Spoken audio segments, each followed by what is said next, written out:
If you ever meet my cousin Brandon, you'll probably love him. Or at least, you'll think you do, until he opens his mouth. He's the kind of guy who walks into a room like he owns it, drops names like loose change, and somehow always ends up in the spotlight, even when no one invited him to begin with. Growing up, he was that kid. The one with the latest iPhone before the rest of us even knew a new model was coming out. The one who never got grounded because he had potential. The one whose mistakes were just youthful ambition, while mine were poor judgment.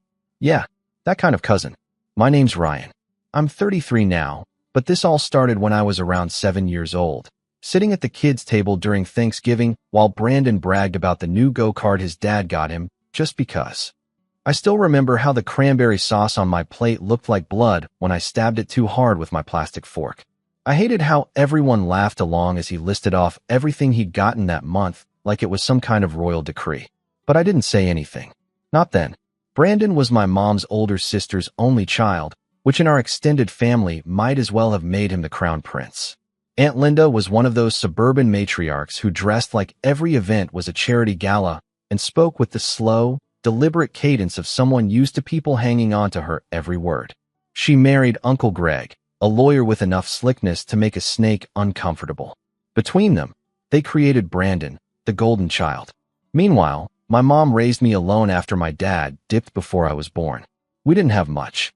Hand-me-downs, library books, and second-hand dreams were pretty much our currency. But we had grit, and we had each other. Still, every family event was a reminder that we were barely tolerated, like guests overstaying their welcome. Aunt Linda always forgot to tell us about the dress code. Uncle Greg made little comments about how hard it must be to manage on a single income. And Brandon? He'd perfected the art of the backhanded compliment by middle school. Oh, cool shoes, Ryan. Are those vintage? By the time we were in high school, the gap between us wasn't just financial. It was everything. He was captain of the debate team, his parents bought him a brand new BMW when he turned 16, and he had a college admissions coach by sophomore year. Meanwhile, I was flipping burgers after school, trying to save up for a busted 2002 Corolla I'd spotted in a neighbor's yard. I didn't hate him exactly. It was more complicated than that. I resented what he represented, what he got handed, what I had to fight tooth and nail for. Thanksgiving became a ritual of endurance. My mom would make green bean casserole and her famous pecan pie, dress up in her nicest Target sweater, and smile through the passive-aggressive jabs. I used to ask her why we still went, and she'd just say, because family's family. And sometimes, showing up is the best revenge. I didn't get it then. I do now. This past year. Though, this was the Thanksgiving everything changed. But before I get there, you need to understand something about how I spent the last decade. While Brandon went off to an Ivy League school, racked up LinkedIn connections like Pokemon cards, and started working for his daddy's friends and consulting, I kept my head down. I didn't post much on social media. I didn't go to reunions. I didn't tell anyone outside my mom what I was building. From the outside, I was just the quiet cousin who probably worked in IT or something. Nobody asked. Nobody cared. Behind the scenes, I had been working hard. I taught myself coding in college because I couldn't afford extra classes. I freelanced like my life depended on it. I made connections, launched products, failed, relaunched, failed again, and kept going. I started my own software company at 25, scraped together seed funding by pitching at open mic nights, lived on ramen and grit. And after years of near-constant rejection and barely sleeping, I finally hit a break. Then another, and another. It snowballed. By the time I was 32, I had 3 teams across 2 continents, a CTO I trusted like a brother, and a valuation hovering around the $25 million mark. But still, I said nothing to the family. It wasn't about hiding. It was about peace. Except peace was never an option where Brandon was involved. This year, Thanksgiving dinner was at Aunt Linda's McMansion, as always. The same granite countertops, the same meticulously polished silverware, and the same smug smile from Brandon as he leaned against the kitchen island, swirling a glass of overpriced Pinot like he was the host of some reality show about obnoxious relatives. "Oh, hey, Ryan," he said when I walked in, as if I'd wandered in off the street. "You still living in the city? Doing that little tech thing?" I smiled. "Yeah, still at it." "Huh. Good for you, man. Persistence is key. Even if the payout isn't big, at least you're your own boss, right?" I nodded. He smirked. We made small talk. Well, he talked, I listened. About his new Audi, his weekend in the Hamptons, the girl he was dating who modeled part-time, but not like the cheap Instagram kind. I didn't say much. Just let him ramble. He always did enjoy the sound of his own voice. Occasionally, he'd pepper in comments that landed like mosquito bites, annoying, easy to dismiss, but piling up fast. Aunt Linda called everyone to the table. The seating was, as always, suspiciously strategic. Brandon at the head of the table. Aunt Linda to his right. My mom and I tucked off to the side, like ornamental guests. We passed dishes. Said grace. Made polite conversation. And just as I was reaching for the stuffing, Brandon dropped the first real jab. So, Ryan, he said, loudly enough that even the cousins down the table paused their conversation. You ever think about doing something more stable? You know, a real job? Something with benefits? There was a beat of silence. My mom's fork hovered midair. I'm doing all right, I said carefully. I mean, yeah, but you're what, 30-something? No offense, but at some point, the whole startup dream thing becomes a little. He trailed off with a shrug and an apologetic smile. Just looking out for you, man. Aunt Linda chuckled. He's always been such a dreamer, our Ryan. But it's good to have passion, even if it doesn't always pan out. The cranberry sauce on my plate looked like blood again. I smiled. Just barely. Thanks for the concern. But I'm not too worried. Uncle Greg chimed in. You still living in that old apartment your mom helped you with a few years back? She didn't help, I said, sharper than I meant to. I paid for it myself.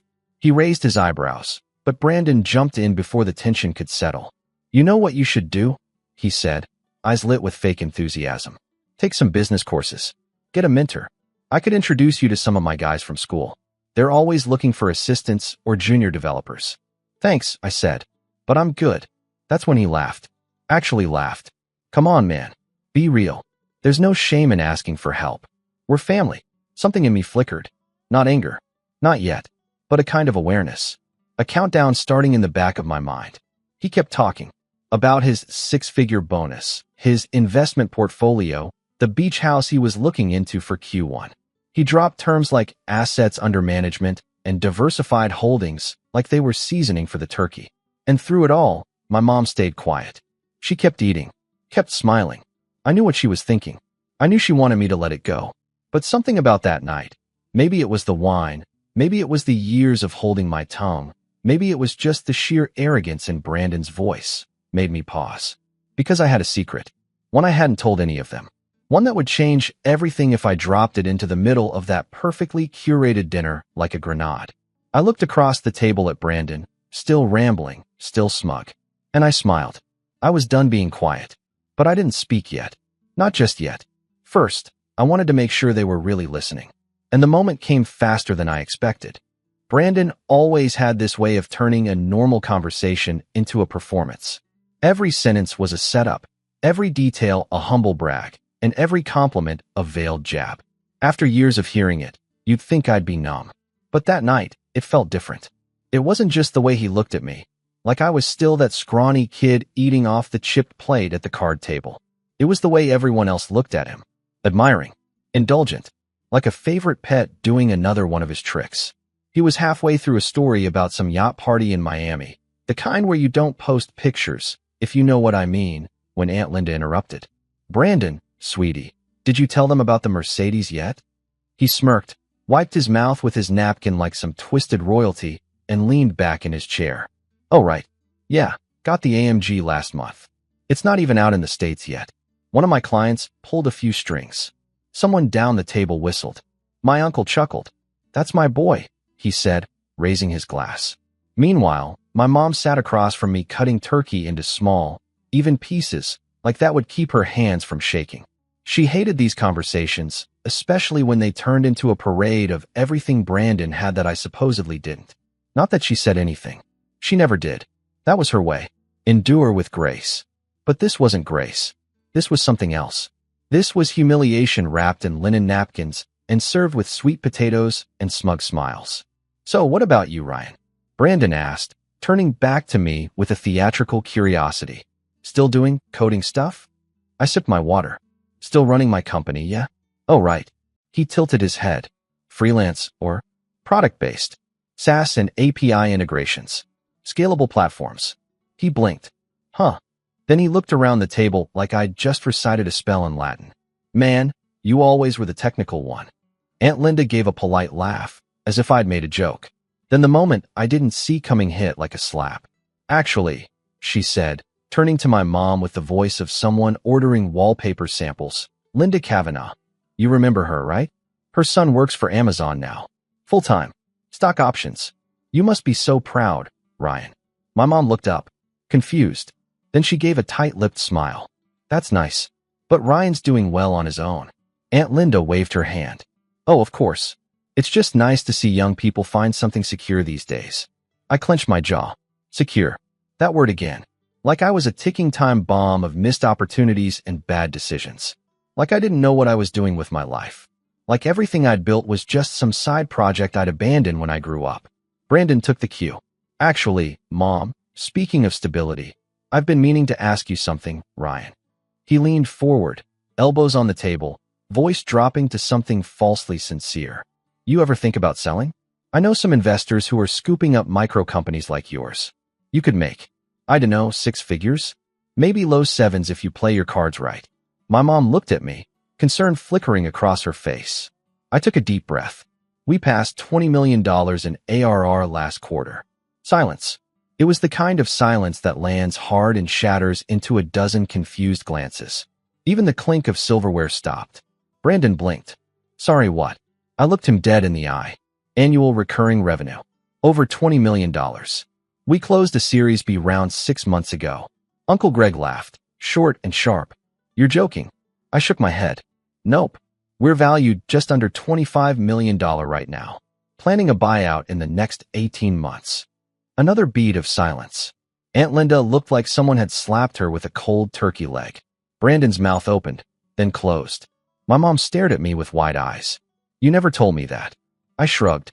Didn't think anyone wanted to hear about my little tech thing. Brandon scoffed. Come on, man. That's not how valuations work. You'd need, what? Teams, offices, legal, accounting. We have all of that, I said calmly. Outsourced the first few years, then built internal. 3 offices now. Amsterdam, Austin, and Singapore. 48 full-time employees, 39 contractors.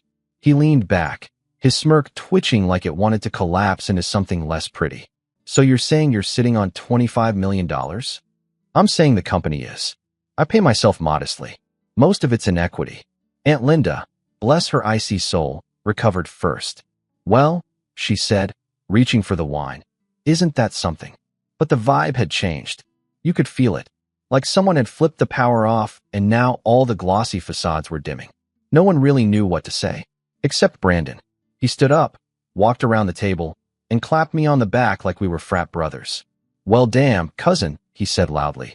Guess I underestimated you. I smiled, but it didn't reach my eyes. Guess so. That should have been the end of it. A clean shift. A new dynamic. Maybe even a little respect. But Brandon wasn't built for that. And neither was Aunt Linda. The mood at dinner didn't recover. Dessert was weirdly quiet. Brandon tried to pivot back into familiar territory. You ever meet Elon? You should talk to him. But his voice sounded brittle, like someone trying to keep their footing on a cracked sheet of ice.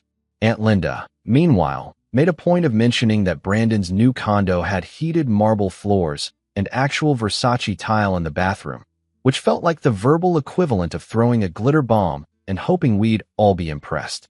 We weren't. As people started to leave, my mom and I helped clear dishes. She didn't say much, just gave me a small nod that meant more than words. But then, as I was bringing in the last tray from the dining room, I heard it. I mean, who hides something like that from their family? Aunt Linda's voice, sharp and whispering through gritted teeth. It's deceptive, manipulative. He's just trying to show off, Brandon muttered. Probably made half of it up. I paused behind the wall, out of sight.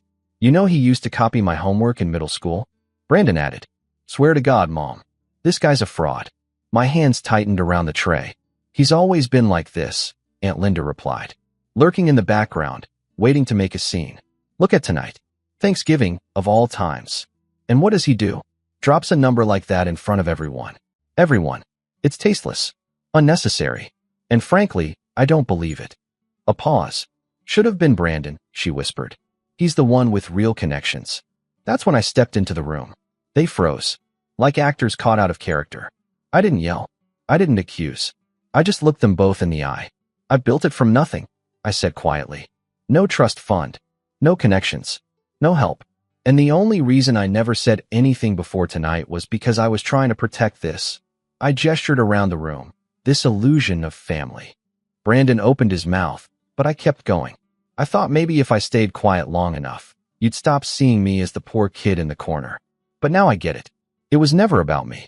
It was about keeping Brandon on his pedestal. Aunt Linda straightened. Ryan, that's not fair. No, I said. What's not fair is watching my mom sit through 20 years of your condescension, listening to you mock our clothes, our jobs, our lives, while pretending it's all in good fun. That ends tonight. I turned to go, but then Brandon muttered, still sounds like a fluke. I stopped. Excuse me. He shrugged. Anyone can get lucky. Doesn't make you special. I stared at him. Really stared. And in that moment, I saw it. The crack. The insecurity beneath all the gloss. Because the truth was, he needed to believe it was luck. He had to. Otherwise, he'd have to face what I'd done with nothing while he'd coasted on everything. Tell you what, I said. I'll bring you by the office next week. Maybe seeing it up close will help. He laughed, but it was hollow. I mean it, I said, stepping closer. I'll even let you pitch. We're hiring interns. His smirk vanished. And that's when Uncle Greg walked in, drink in hand, and said, What is going on in here? My mom came in right behind him. Then, as if the universe wanted to etch this moment into family history, Brandon snapped. You know what? I'm out. He stormed out. Actually stormed. Grabbed his coat, slammed the door. Everyone in the living room stared. And Aunt Linda? She turned to my mom and said, This is why we don't mix ambition with insecurity. Then Uncle Greg tossed his drink down, right onto the floor, and muttered, Unbelievable. Everyone was looking at us now. My mom took my hand. And in that moment, I realized we had crossed a line that couldn't be uncrossed. The drive home that night was quiet. Too quiet. Mom didn't say anything at first. She just stared out the window, hands folded in her lap, her expression unreadable. The only sound was the soft hum of the car and the occasional crunch of leaves under the tires as we turned onto the dark streets leading back to our neighborhood. I wanted to say something. Apologize, maybe. Or explain why I finally said something after all those years of silence. But part of me couldn't tell if she was mad or just tired. Tired of enduring. Tired of holding her breath for 2 decades every time we walked into that McMansion like we didn't belong. Tired of pretending we were just grateful to be included. When we finally pulled into the driveway, she spoke. So softly, I almost missed it. You didn't have to do that. I turned off the engine. I know. She looked at me. Her voice was calm, but her eyes were damp. But I'm glad you did. We sat there for a moment longer. Then she got out and walked into the house, carrying nothing but the pie dish she'd baked earlier that day. Untouched, of course. No one had even looked at it. Not with Aunt Linda's organic, imported, hand-whipped dessert options laid out like a bakery showroom. I followed her inside, closed the door, and stood in the darkened hallway for a second, unsure of what to do with the strange mixture of anger and sadness settling in my chest. It wasn't victory. It wasn't even satisfaction. It was mourning. For what? I wasn't sure. The illusion of family, maybe. The years I spent hoping I'd one day be one of them. I thought success would bridge the gap. Turns out, it just made it wider. The days that followed were tense, but not for the reasons I expected. Brandon didn't reach out. Neither did Aunt Linda. Not even a half-hearted, let's talk message or a performative phone call trying to patch things up. Instead, the silence stretched, loud, deliberate, and heavy. Then came the whispers. It started with a cousin I hadn't spoken to in months sending me a screenshot of a group text. One of Brandon's friends had apparently started circulating a story that I'd faked my company's valuation. Another said I'd bought fake followers and bots to inflate my LinkedIn presence. Someone else claimed I was being investigated for fraud, though no one could explain by whom. I laughed at first. I really did, because it was so transparent. But then the rumors started leaking into my professional world. A former colleague emailed me. Hey, man, someone forwarded me a weird message claiming your company isn't legit. You might want to look into it. An investor pinged me. Just wanted to confirm. Everything's above board, right? We're hearing some chatter. That's when the laughing stopped. I launched an internal review. Had legal triple-check all our documentation. PR crafted a formal response in case anything hit the media. It didn't, but the effort it took just to stay ahead of a lie was exhausting. I didn't even need evidence to know where it was coming from. The timing, the language, the tone, all of it screamed Brandon. He might not have typed the words himself, but I had no doubt he'd given someone the green light to smear me. Quietly, from the shadows. The thing is, when you grow up around people like Brandon, you learn how they operate. They don't confront. They corrode. Slowly, subtly, just enough to plant doubt. Just enough to make you look unstable or untrustworthy without ever getting their hands dirty. And for a while it worked. We lost a partnership deal. A big one. A client we'd been nurturing for almost a year suddenly went cold. No explanation, no follow-up, just radio silence. That was the moment I cracked. I remember sitting alone in my apartment, my real apartment, the one no one in the family had ever seen, with the city lights glowing through the window and my laptop open, displaying a blank email draft. I stared at it for nearly an hour, thinking, do I go public? Do I call him out? Do I release our financials, show the numbers, name names? But deep down, I knew something else. That's what he'd do. He'd get loud, messy, make it a spectacle. But I wasn't him. I was something else. So I deleted the draft. And I started over. Not the company. We were solid, even with the noise. But me. My mindset. My sense of worth. I took a break from social media. Deleted the LinkedIn app from my phone. I stopped refreshing email like it held the key to my sanity. I went for long walks without my earbuds. Reconnected with old mentors. Not to network, but to just talk.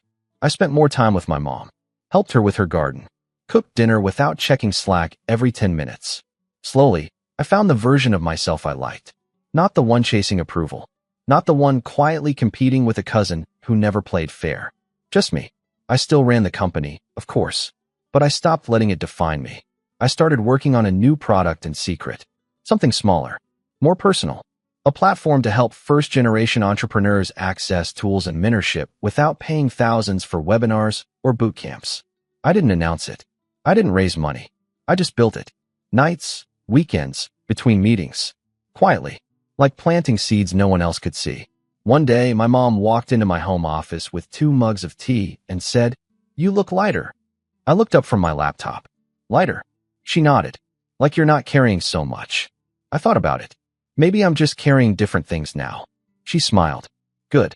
Let Brandon carry the rest. The thing is, I hadn't spoken his name since that night. Neither had she. Not once. It was like we'd both agreed, without saying it, that he no longer had space in our heads. But life, of course, had other plans. A few months later, I got an invitation. A real printed card. Thick stock, embossed letters. Engagement party, Brandon and Alina. Hosted at a private vineyard. Dress code, black tie. I blinked. Alina. That name tugged at something. And then I remembered. She was the girl Brandon had been bragging about last Thanksgiving. The part-time model. Classy, but not stuck up, he'd said. Knows how to be arm candy and hold a conversation. I tossed the invite on my desk and didn't think much of it. Until the second card arrived a few weeks later. We'd love to see you there, cousin. Let's put the past behind us. Brandon. Handwritten. I stared at it for a long time. Because something about the tone felt off. Too eager. Too polished. I checked the return address. It wasn't just a vineyard. It was the same one my company had been scouting for a potential client retreat. I hadn't mentioned it to anyone. Coincidence? Maybe. But then I opened my inbox later that day and found a forwarded email. One of my vendors had been contacted by someone claiming to represent me, asking for pricing comparisons and behind-the-scenes details of our event planning process. The name on the email? Brandon Klein. No title. No explanation. Just a name. The vendor hadn't replied. She thought it was strange and wanted to make sure it wasn't me. And just like that, I knew. This wasn't about reconciliation. This wasn't about peace. This was about control. Brandon was trying to fish for intel. To sabotage. Or maybe just to see how far he could push before I pushed back. But he'd made one mistake. He'd invited me into his world. And for the first time, I wasn't walking in as the underdog. I was walking in as the man who'd built an empire while they weren't looking. But I didn't RSVP. Not yet. Because the next move had to be careful. Calculated. Clean. Brandon wanted me in his story. He had no idea I was writing my own. The invite sat on my desk for a full week before I touched it again. I'd left it there on purpose, right next to the prototype sketch for my new startup. One card, thick and glossy, daring me to walk back into the same circle that mocked my ambition for years, now pretending it was water under the bridge. There was no bridge, just wreckage. And Brandon was acting like he hadn't spent the last few months lighting matches behind my back. But I wasn't angry anymore. Not in the wild, hot way that makes you want to punch a wall or scream into your steering wheel. No, this was colder, focused, like a lens snapping into place. Brandon had just handed me something he didn't realize had value, an opening. And if I played this right, I wasn't just going to get closure. I was going to rewrite the family script. Mom was hesitant, of course. When I casually mentioned I might show up to the engagement party, she put down her tea mid-sip and said, "Why would you want to go back into that circus?" "I'm not going back," I said. "I'm walking in." She narrowed her eyes. "And doing what exactly?" "Watching," I said. "Listening. Gathering data." She gave me that look she used to give when I tried to convince her I wasn't sneaking snacks past bedtime. But she didn't press. She knew me well enough to know when something was brewing. And something was. See, Brandon had always underestimated me. That was his fatal flaw. He thought I was some scrappy coder who got lucky. He didn't know the version of me that had spent years negotiating contracts with multi-million-dollar companies, handling due diligence with sharks in suits, or pulling 18-hour days to patch a critical exploit minutes before a global rollout. He'd never seen that side of me, because I never let him. Until now. The first thing I did was research the venue. The vineyard was high-end, no doubt, but not some untouchable celebrity estate. It was a prestige brand masquerading as exclusive, but it had chinks in the armor. I knew the event manager through an old college friend, someone I'd helped build a restaurant POS system years ago, back when I was taking freelance gigs just to cover rent. One phone call later, I had eyes on the guest list, floor plans, catering schedule, and, most importantly, the AV setup. I told her I was scouting the location for a tech retreat and asked if she had security protocols in place for private corporate launches. She sent me a full brochure. Brandon had no idea. Then came phase 2, rewriting the narrative. I knew that in Brandon's mind, I was still the outsider, the tech cousin who got lucky and overreacted at Thanksgiving, which meant his version of the story, the one he'd probably been spoon-feeding to relatives over wine and cheese, painted him as the gracious host trying to make peace. I needed to flip that, but not by confronting him. No, that would only feed his drama addiction. Instead, I started showing up in small ways where he'd least expect it. A panel on digital entrepreneurship at a university alumni event, one where he was scheduled to attend, not speak. I got myself invited last minute. Gave a keynote. Didn't say a word to him. Just let my name echo through the room while people took selfies and asked for advice. An op-ed I published in a major tech outlet, discussing quiet success and the value of building without validation. A subtle nod to family dynamics, gatekeeping, and resilience. It went semi-viral. A few of my extended relatives even shared it on Facebook with comments like, "So proud of our Ryan," clearly unaware of the veiled subtext. Then came the tech podcast. A rising creator asked me to do a deep dive on bootstrapping to millions. I agreed. I told my story, left out the names, but laced every anecdote with enough detail that anyone who knew the family would recognize who I meant. You ever get invited to a dinner where everyone's eating gold-plated steak and you brought lasagna in a Tupperware? I joked at one point. Yeah, that's when I knew I had to build my own table. The clip blew up. Brandon didn't reach out, but I knew he saw it. He was too vain not to be watching. By the time the party was a week away, the pieces were moving. My legal team had finalized the paperwork on my new startup. The mentorship platform, codenamed North Node, was ready for soft launch. We'd onboard 50 users from underserved communities, with free access to tools that cost hundreds elsewhere. I didn't need to profit off of it. It was built for impact, and it was personal, because deep down, I'd always wanted to create the thing I never had. A path for the kids who weren't born with the Brandon starter pack. But the true masterstroke came when I looped in my old friend Milo. Milo had been my first real business partner back when I was still figuring out how invoices worked. He was loud, charismatic, and ran a boutique PR firm now. He owed me a favor from way back, something about helping him out of a disastrous crypto sponsorship. "Whatever you need," He told me over the phone. You want me to crash the party dressed like a magician? Fake a scandal. Nothing that messy. I laughed. Just need a spotlight. I gave him the details. The date. The time. The guest list. And one very specific name. Brandon's boss. Turns out, Brandon wasn't as entrepreneurial as he liked to claim. He'd spun his current role into something more impressive than it was, strategic consultant, whatever that meant. But according to Milo's background team, he was clinging to a job at a mid-sized firm trying to break into AI. And the CEO of that firm? Milo had worked with him on a failed app launch a year prior. Bring him as a +1, I said. Done, Milo said. You're sure you want to do this? I'm sure. That Friday, I got the final confirmation I'd been waiting for. The vineyard was ready. Brandon's team had requested extra AV equipment for a presentation segment. I knew what that meant. A slideshow. Probably pictures of him and Alina looking perfect. Maybe a toast. Maybe a career brag. A chance to impress. And a chance to hijack. But not with chaos. With clarity. I had one more call to make. Hey man, I said, dialing an old contact from my accelerator days. You still have access to those portable mini projectors? The discreet kind. Sure do, he replied. Got an event? Something like that. Saturday arrived like a slow drum roll. I wore a tailored charcoal suit. Clean, minimal, sharp. No flashy watch. No designer label screaming for attention. Just confidence. The kind that doesn't need permission to walk into a room. When I arrived, the venue was buzzing. Champagne flutes clinked under golden chandeliers strung between vineyard trellises. Guests milled around in curated semi-casual elegance, all laughing a bit too loudly and hugging like they'd just closed million-dollar deals. Brandon was at the center of it all. Of course. Tan. Grinning. Arm draped around Alina like a human trophy case. He spotted me within seconds. His face twitched, but only for a moment. Then he walked over, smiling. Ryan, he said, voice just loud enough for the nearest cluster to hear. Didn't think you'd show. Just here to celebrate, I said, matching his tone. Appreciate it, he replied, leaning in. Guess you finally figured out how to wear real suits, huh? I smiled. Guess you finally figured out how to invite people. He flinched, just barely, then walked away. For the next hour, I mingled. Polite. Distant.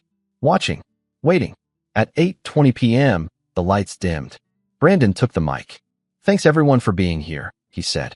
Tonight's not just about love. It's about legacy. I almost choked on my drink. He went on about hard work, vision, sacrifice. About how building something real takes guts. About how he and Alina were planning a new venture. Real estate tech, of all things. And how they were always looking for strategic partners. Then came the slideshow. Photos. Logos. Fancy terms that didn't mean anything. One slide even showed a mock-up of a platform that looked suspiciously like North Node. I stared at it, and I knew. He'd stolen it. Or tried to. The code was different. The branding was off. But the flow, the layout, the purpose, it was mine. The vendor I'd caught snooping weeks ago must have leaked enough for Brandon to fake a pitch deck. I should have been furious. But instead, I felt calm. Because this was perfect. He was about to fly too close to the sun, and I was holding the matches. The room went dark again as Brandon transitioned to the final slide, a dramatic mock-up of his new platform. A logo flickered on screen, a clunky, half-baked design that looked like it had been thrown together by someone who thought Canva made you a designer. The tagline underneath read, Empowering Young Visionaries. Unlocking Potential. The future is now. I almost laughed. Not because of the message, but because the layout, the structure, the whole thing, was ripped from an internal North Node pitch deck I'd shared with exactly 3 people in a password-protected folder. So that confirmed it. Brandon wasn't just posturing anymore. He was stealing. And now, he was doing it on a projector screen in front of 100 guests, at a vineyard filled with local influencers, tech investors, and a CEO who already thought Brandon was a fraud. The same CEO who was, at that very moment, standing at the back of the room with Milo, whispering something and shaking his head slowly. Brandon was still speaking. I've always believed in leading with vision, with purpose. And when Alina and I sat down to sketch out this idea, we knew we were onto something big, something that could change the world. I reached into my jacket pocket and clicked the button on the remote I'd synced to the venue's secondary projector, the one my contact had discreetly connected earlier that day behind the main display. The screen behind Brandon suddenly went black. He paused, confused. Then, a new slide popped up. Pure white background. One sentence in bold, black font. "This is what real vision looks like." Gasps. Murmurs. A few laughs. Brandon turned around. "What the?" Before he could finish, the screen changed again. Slide 1. A time-stamped email chain from my inbox with subject line, North Node prototype access, confidential. Slide 2. The original North Node dashboard design, side by side with the one Brandon had just shown. Slide 3. A highlighted paragraph from a non-disclosure agreement with the vendor who'd leaked information, signed by someone named C. Danner, Brandon's college roommate. Slide 4. A list of known IP addresses that had accessed our development portal without permission. One of them matched the Wi-Fi network named BrandonHomeNet_5G. And then, Slide 5. A video clip of me, taken just 2 weeks earlier during an early North Node onboarding session. In the clip, I'm saying, we don't just build tools. We build ladders for kids who've been told they're not allowed to climb. Silence. Real, echoing silence. Brandon was frozen, his mouth slightly open, eyes wide, still holding the mic like it was the only thing keeping him upright. Then Milo stepped forward. Loud, confident, charismatic. "Folks," he said, grinning. "Sorry for the surprise presentation, but we figured you deserved to see the real future." He gestured to me. "This is Ryan Klein, founder and CEO of North Node. His platform's already helping young entrepreneurs across 3 continents. No fake decks, no stolen designs, just impact. Real, measurable impact." I didn't move. I didn't smile. I just met Brandon's gaze across the room. He tried to speak. "Wait, this isn't." But no one was listening, because now people were whispering, pointing, pulling out their phones. Then came the voice that sealed it all. Brandon's boss. He stepped forward slowly, holding a glass of red wine like he was about to perform a toast. "I had my doubts," he said, voice smooth but stern. "But this is something else." Brandon turned toward him, pleading. "Sir, I didn't know. Someone must have sent that deck. I thought it was a reference."